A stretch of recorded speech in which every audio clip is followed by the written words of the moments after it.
Hi friends, welcome to my classroom. বন্ধুরা, এই ভিডিওতে এই প্রশ্নটি সমাধান করব। এখানে আছে 7 সেমি ব্যাসার্ধ বিশিষ্ট একটি নিরেট অর্ধগোলকের সমগ্রতলের ক্ষেত্রফল কত। তো অর্ধগোলকের সমগ্রতলের ক্ষেত্রফল বলতে বুঝি আমরা, যদি এখানে একটা অর্ধগোলক আঁকি,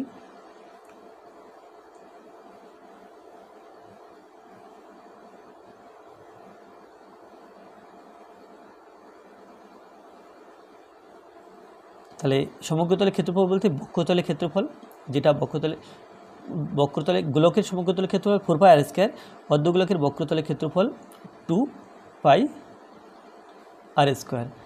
আর এই তলটা আছে এখনও, এটা সমতল, এটা একটা বৃত্তাকার তল, তাহলে এর ক্ষেত্রফল পাই আর স্কোয়ার।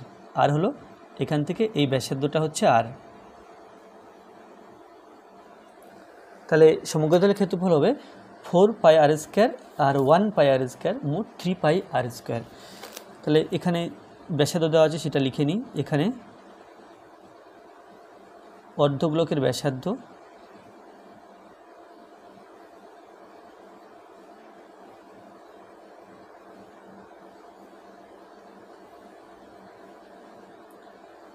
ব্র্যাকেটে আর, এটা সমান 7 সেন্টিমিটার।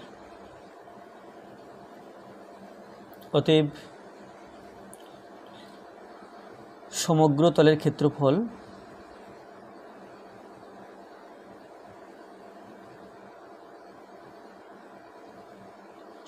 এখানে একটা বক্রতল আছে, তার জন্য 2 পাই আর স্কোয়ার, আর একটা সমতল আছে, তার জন্য পাই আর স্কোয়ার, সমান 3 পাই আর স্কোয়ার।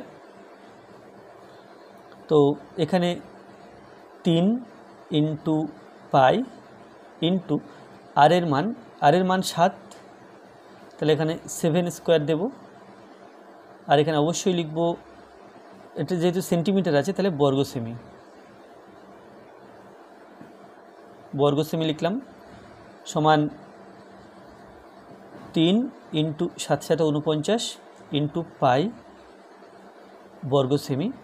তাহলে 49 এবং 3 গুণ করে দিই, 3 সাথে 21-এর 1, 3 সাথে 21-এর 1 হাতে 2, 3 সাথে 12, 13, 14 সমান 141 পাই। এখানে হলো না 3 নং 27, 3 নং 27-এর 7, 3 নং 27-এর 7 হাতে 2, হ্যাঁ, তাহলে 147 পাই বর্গ সেমি এটা হতে পারে। আর যদি আমরা পাই দিয়ে না রাখি উত্তরটাকে, তাহলে পায়ের মান বসিয়ে দেব, সমান 147 ইন্টু পায়ের মান 22-এর 7 বর্গ সেমি। এখন 7 দিয়ে 147 কাটাকুটি করলে 7 দুগুণে 14, 7 একে 7, 21 এবং 22 গুণ করতে হবে। তাহলে 21 তাকে 22 দিয়ে গুণ,